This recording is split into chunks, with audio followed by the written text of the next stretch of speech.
Abah,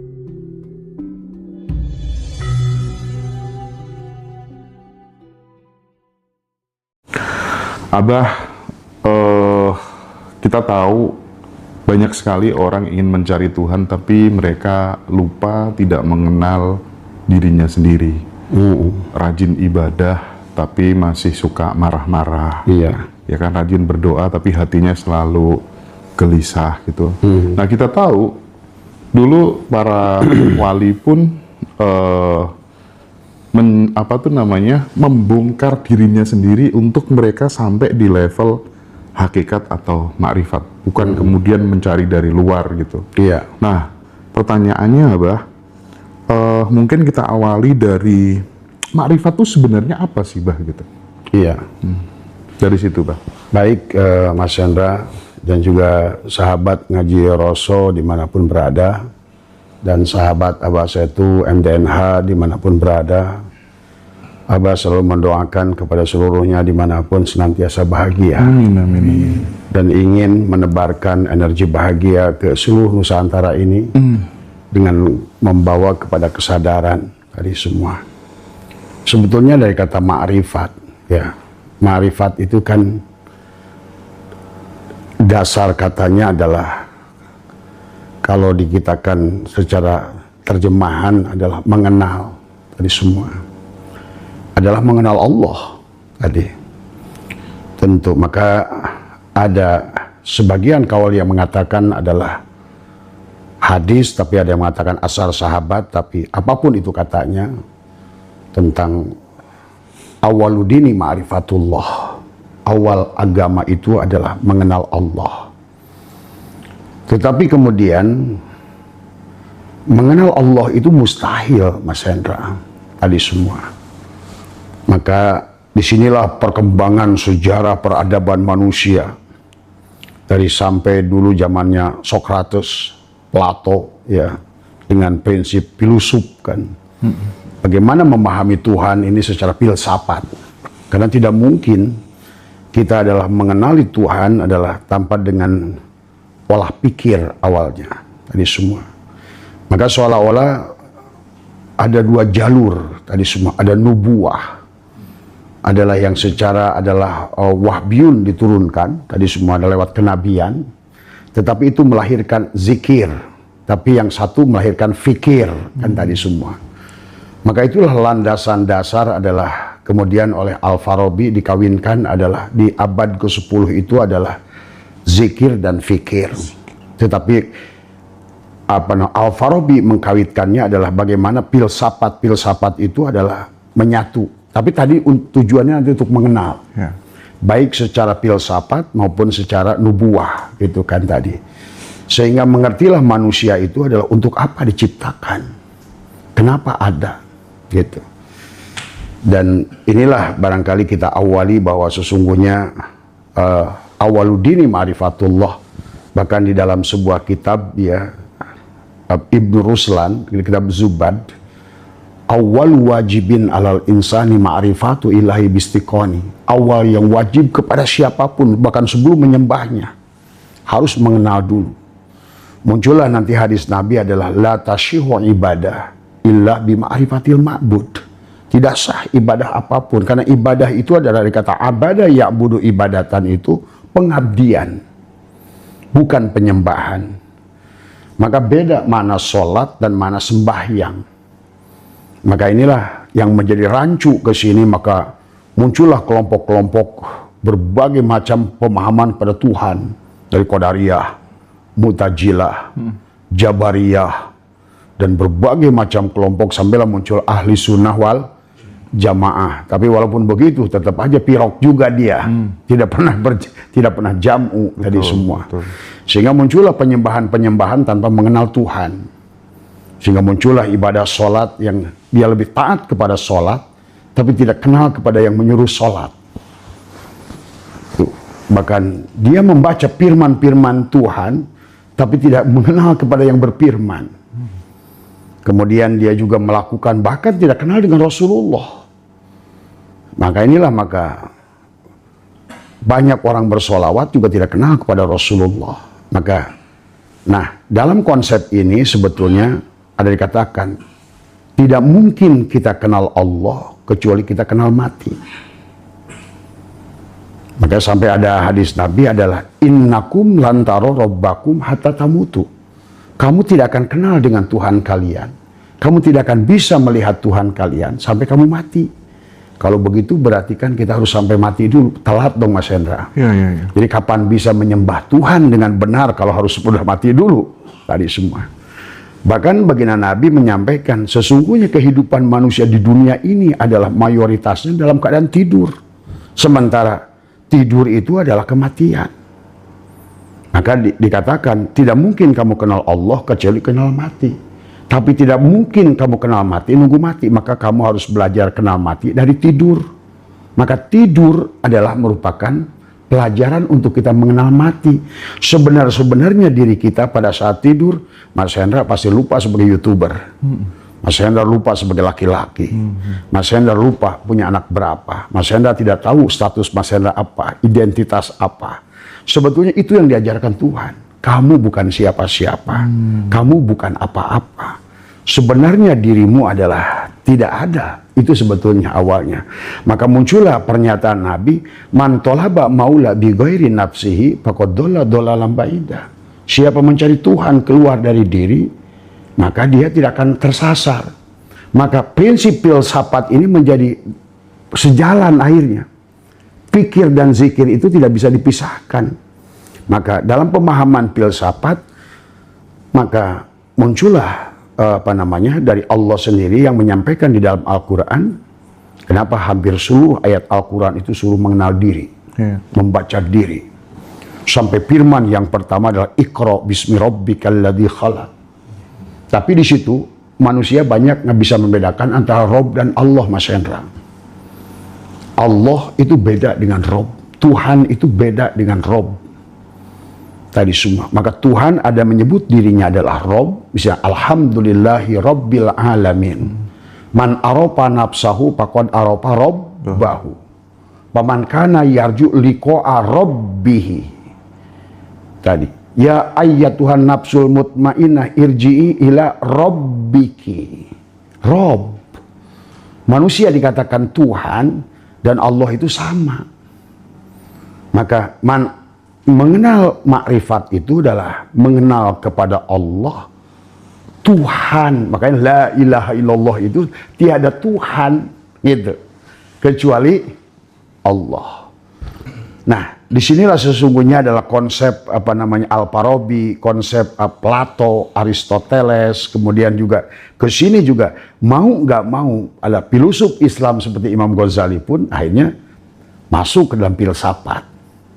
Karena tanpa filsafat, bagaimana manusia itu hanya dikenali, bisa didetailkan, ibaratkan manusia itu bisa ibaratkan mobil, dilepas semua bagiannya. Bannya, setirnya, segalanya. Manusia pun bisa. Maka pada saat Allah berfirman, hal ata alal insani hinu minad dahri lam yakun syai'a madhkura. Pada saat Tuhan berkata di dalam hadis qudsi, ana kuntu kanzan mahfiyah. Aku ini tersembunyi dan tertutup, tapi aku ingin nyata.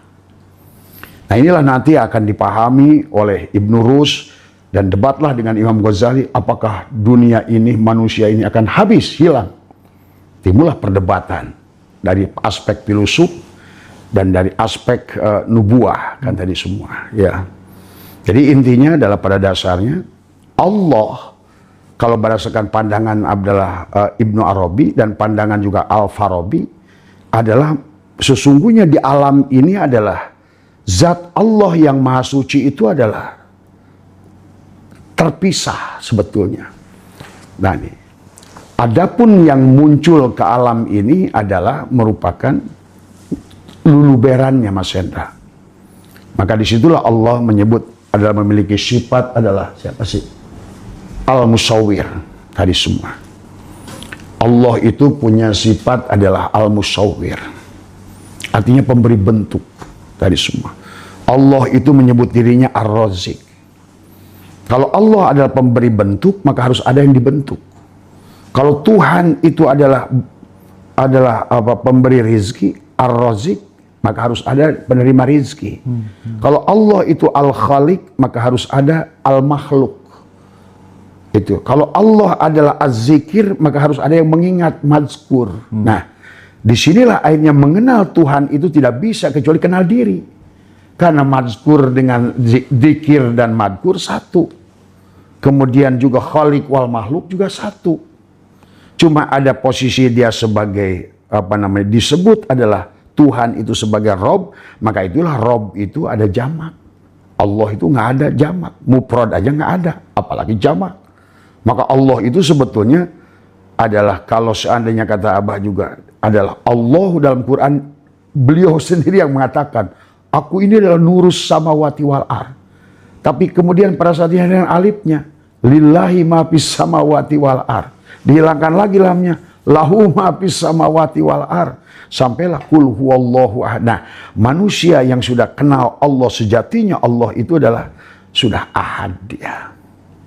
Maka nama dia sudah diganti dengan huwa. Tapi tidak mungkin kenal dia itu kecuali kenal diri. Maka muncullah man arafa nafsahu faqad arafa rabbahu wa man arafa rabbahu fasadal jasadahu. Siapa kenal dirinya, dia kenal Tuhannya. Nah, siapa kenal diri, dia kenal Tuhannya, bukan kenal Allah kan? Tuhannya, Robnya. Jadi Robnya gelas keramik ini ya si keramik itu. Karena al-musawwir, pembentuk, pemberi bentuk, dan yang diberi bentuk satu. Yang kodim, yang bako, dan yang abko satu. Yang mencipta, yang dicipta satu. Yang menyembah dan disembah satu. Yang mengingat dan yang diingat satu. Makanya nanti menjadi banyak yang mencari, yang dicari satu. Sebetulnya adalah, tapi jangan dimaknai adalah itihadul, kan memang tidak ada kitanya. Maka tinggal kamu yang ada atau aku yang ada. Maka inilah nanti pada konsep nubuah, konsep kewalian, pada benda, dialah yang tajalli pada segalanya. Pada saat kelebihan dia itu ada pada Nabi disebutlah mukjizat. Pada saat datang pada wali disebutlah karomat dia, gitu. Pada saat ada pada benda khosyat. Maka setiap benda itu ada khosyat, gitu. Maka ada mukjizat. Kalau ibaratkan pada Nabi itu disebut mukjizat, tapi pada kencur itu khosyat, gitu. Pada binatang itu mawat. Tadi semua. Pada dasarnya tidak ada satupun yang tidak diliputi oleh dia. Maka itulah kepada dia tidak bisa ditunjuk, karena ada di dalam berbagai kitab tauhid, Allah itu bebas dari 10 makulat yang tidak boleh, bukan di depan, bukan di kanan, bukan di kiri, bukan tadi semua. Maka siapapun yang mampu menghilangkan dirinya, pengakuan dirinya, ego dirinya, mengkosongkan dirinya, hadirlah dia. Bahkan hari ini metode pengobatan yang Abah lakukan adalah bisa dilakukan dengan itu.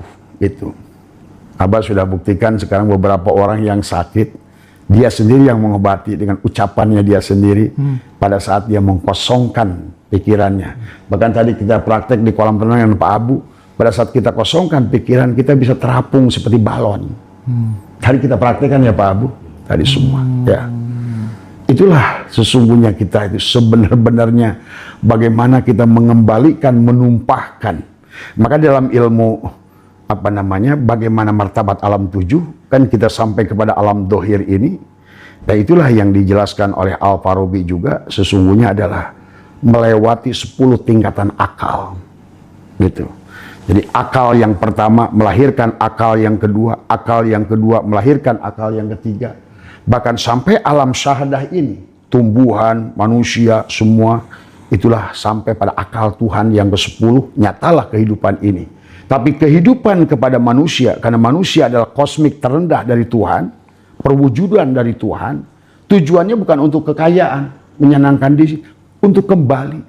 Maka ada bahasa mereka adalah dari alam ahadiyah, wahdah, wahidiyah, arwah, misal, ansab, insan, itu kita harus kembali, tarki, roji'un.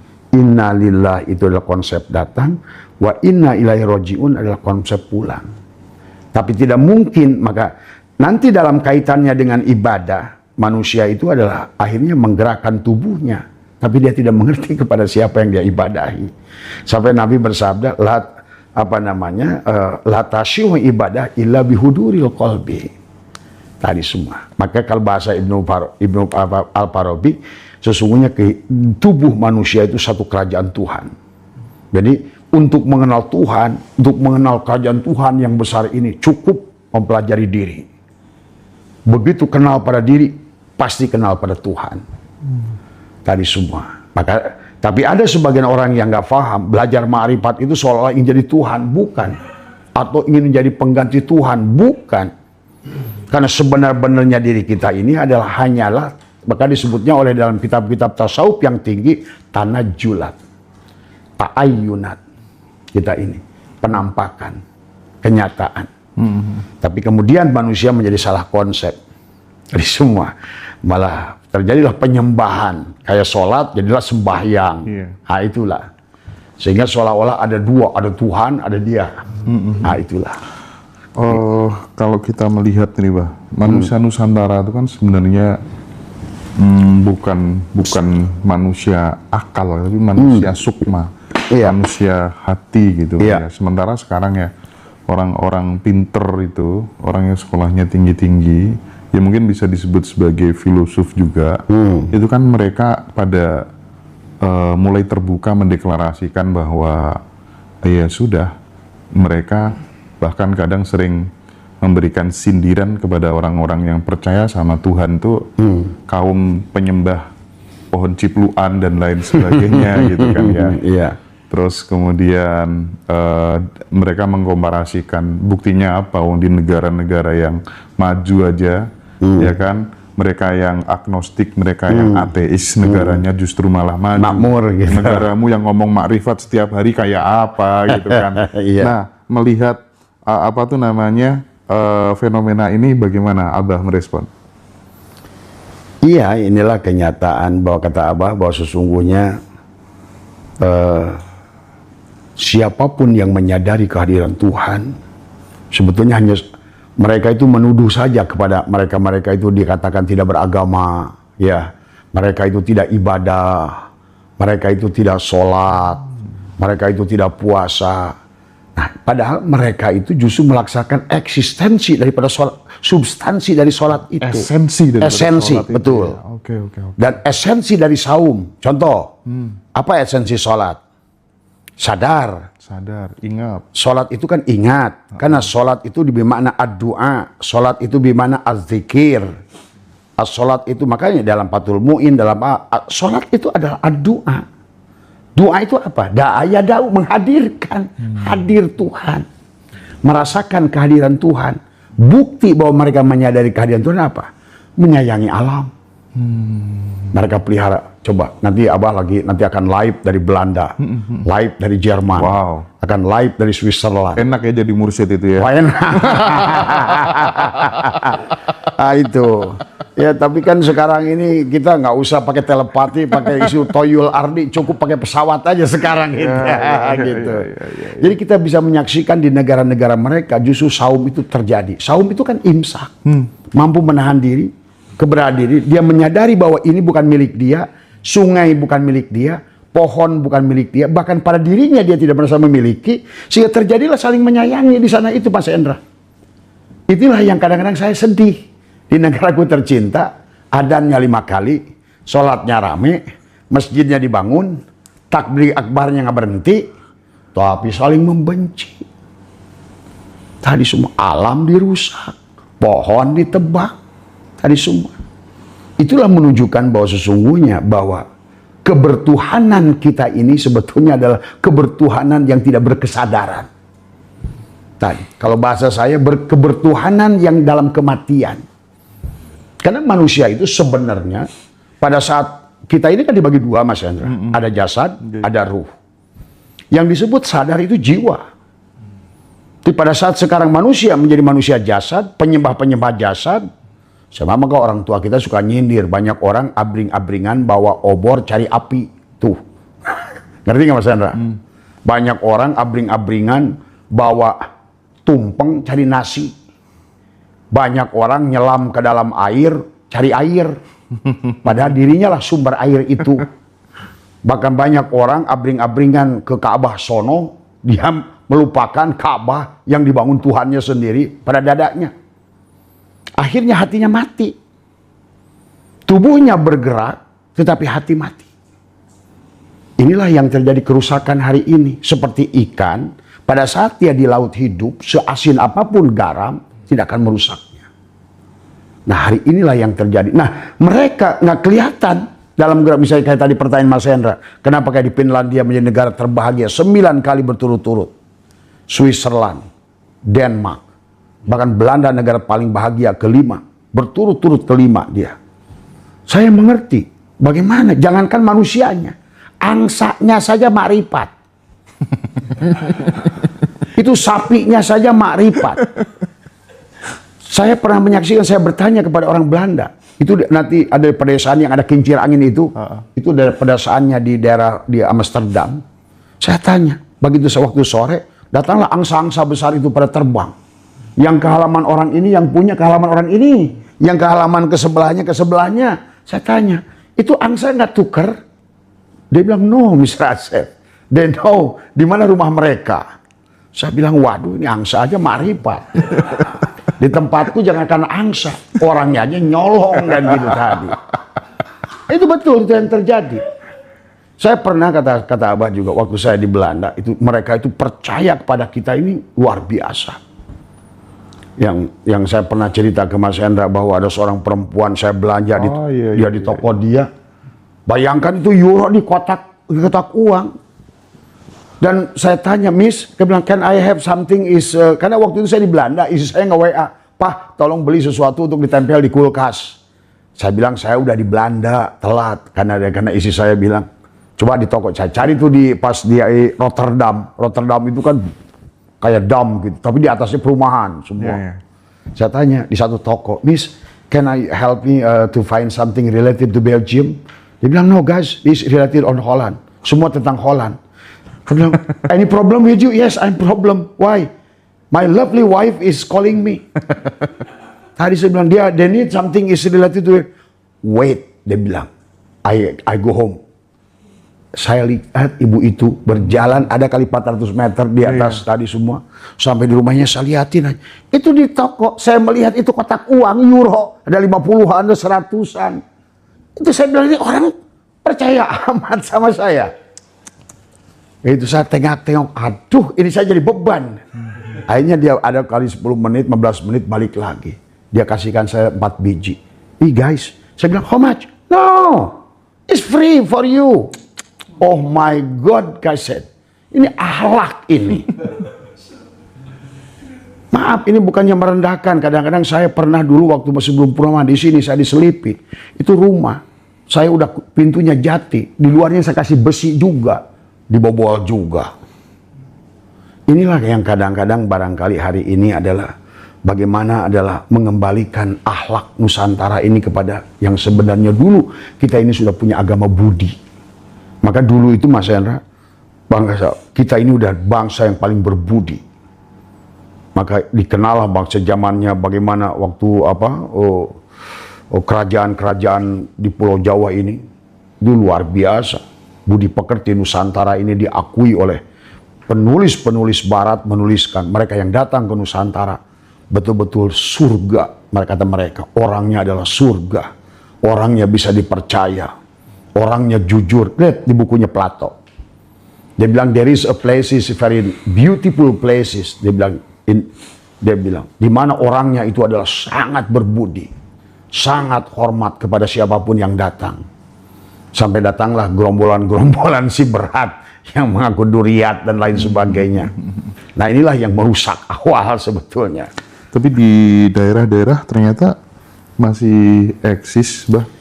Nah ini semua karena memang juga kalau kita bicara tentang akan penghancuran, ini adalah mungkin bagian dari situ. Seperti dulu saya bertanya pada Tuhan, kenapa engkau berikan si Trump itu presiden Amerika? Terus saya bertanya, dijawab ternyata dari dalam. Kalau bukan Trump, dunia ini tidak akan beres hancurnya gitu kan tadi. Jadi jangan lupa, di samping rencana manusia ada rencana Tuhan. Nah itu tadi, kalau bukan si siapa tuh presiden Israel sekarang itu, Netanyahu. Nah Netanyahu gitu kan, tidak akan ada. Karena ini kata saya juga harus ada terjadi perubahan siklusnya. Nah makanya saya untuk melawan arus itu, sekarang ini Abbas itu ingin membalikkan. Karena ternyata bisa dibalikan Mas Hendra. Dengan meriwain kembali, kembalikan kepada titik ke belakang gitu kan tadi kesadarannya, dan semesta akan merespon itu. Maka sekarang lihat kebangkitan Nusantara dengan spiritual. Sekarang ini TikTok, Facebook semua ngomong makrifat, ngomong kesadaran, pelatihan kesadaran di mana-mana. Sampai sekarang kan muncullah setelah kita di Novotel itu muncul orang-orang, bagaimana kalau di tempat Abah bikin pelatihan? Wah, gitu. Nah itulah, itu kan bagus dong. Dari dari Mas Hendra kita itu. Bikin mi'raj kesadaran, terus nanti dikerucutkan yang khusus itu di sini. Betul. Iya kan? Karena di sini kita ada pelatihannya Mas Hendra. Ada ruangan untuk kholwatnya, ada kolam untuk mandi tobatnya. Tadi sebetulnya makrifat tadi. Karena makrifat itu adalah sebetulnya bagaimana bukan kita yang mengenal Allah, tapi bagaimana kita mengosongkan diri sampai Allah itu tajalli gitu loh. Jadi kita bukan sesuatu makhluk yang punya daya kekuatan mengenal Dia. Gitu. Jadi kuncinya itu pandai-pandai aja untuk mengosongkan diri, nah, gitu ya, Pak ya. Sebetulnya makanya makrifat itu bukan perbuatan kita, bukan karena jago ilmu, bukan karena jago dikir, bukan karena jago amal. Maka Sunan Geseng itu nggak bisa ngaji. Sunan Geseng itu, Sunan Kalijaga itu ahli maksiat awalnya. Bahkan maaf, Ma'osa, Ma'oda itu nggak bisa baca Quran, muridnya Syekh Abdullah Abah Anom itu. Katanya Ma'ois itu nggak bisa baca Quran, baca apa. Bahkan kalau pakaian pun dia bilang pakai baju perempuan yang tidak tutup aurat sebetulnya. Tapi pada saat dia menapikan dirinya, itulah para aulia-aulia Allah itu. Sama kan, pada nabi-nabi juga sama. Maka pada saat Musa, kan pada saat bagaimana Musa diangkat jadi Rasul. Kan waktu dia ingin mengenal Tuhan. Kata Allah lantaroni, nah itu sampai kata Allah tidak mungkin kau Musa, karena umat Nabi Musa meminta, aku tidak akan iman lanuk minalaka hatta narallahu jahrotan, aku tidak iman padamu Musa dan pada Tuhanmu sampai aku melihat Tuhanmu dengan jelas. Masa aku menyembah Tuhan yang tidak jelas? Nah itu, nah itulah Musa yang ngotot kan minta kepada Tuhan sampai dia mengatakan, sampai Tuhan ini mengatakan kamu tidak akan bisa sampai kamu lepaskan dua terompahmu dan keluarlah dari lembah Muqaddasi tua. Dalam satu ayat dikatakan lagi pada saat Musa tetap mengotot minta bertemu Tuhan, akhirnya dia disuruh Tuhan bertemu dengan seorang guru yang bernama Khidir ahli